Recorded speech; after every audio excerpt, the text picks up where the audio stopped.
Remove the air cap and release the pressure.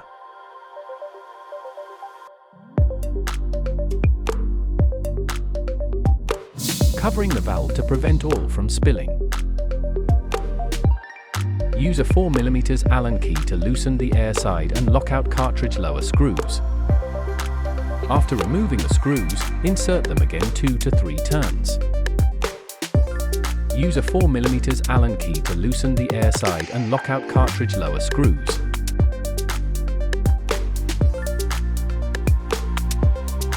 After removing the screws, insert them again 2 to 3 turns. Use a plastic hammer to detach the cartridges from the bottom of the lower. Then remove the screws.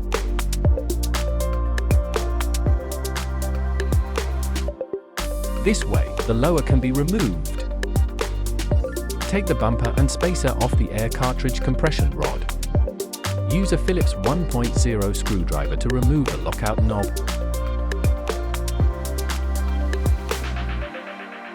And take out the small steel balls and small springs.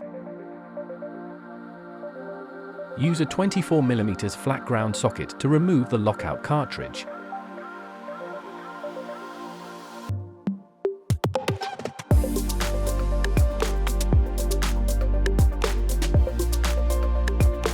Then use the cassette tool to remove the air cartridge.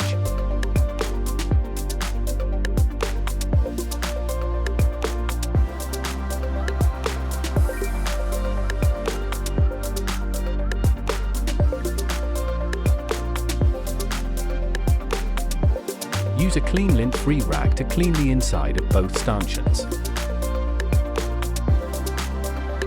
After all parts have been thoroughly inspected and cleaned, the fork can be reassembled.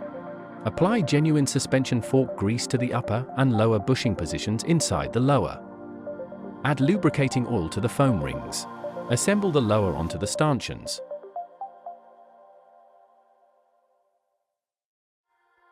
Add a liberal amount of grease onto the rods of the air cartridge.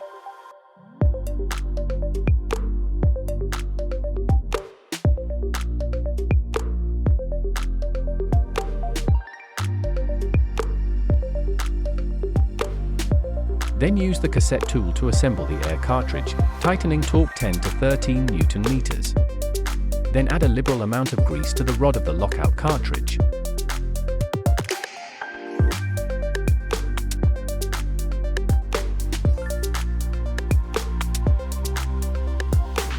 Use a 24mm flat ground socket to assemble the cartridge with a torque value of 10 to 13 Newton meters.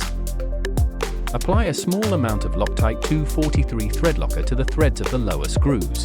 Use a 4mm Allen key to tighten the lower screws with a torque of 5 to 7 Newton meters. Apply a small amount of Loctite 243 thread locker to the threads of the lower screws. Use a 4mm Allen key to tighten the lower screws with a torque of 5 to 7 Newton meters. Using a shock pump, inflate the air cartridge to the RST standard air pressure of 90 to 100 psi or your preferred air pressure settings noted prior to performing the service. Finally, install the air cap.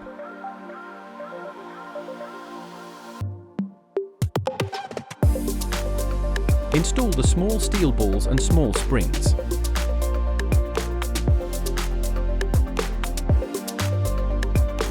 Align the lockout knob with the hex cartridge axle, so the lockout position nose of the lockout lever is facing in the direction of riding.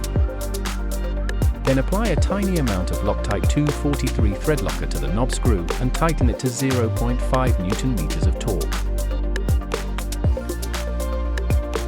Test whether the function and adjustment range of compression and rebound is fully given and if the fork is performing smoothly once the compression is dialed out entirely.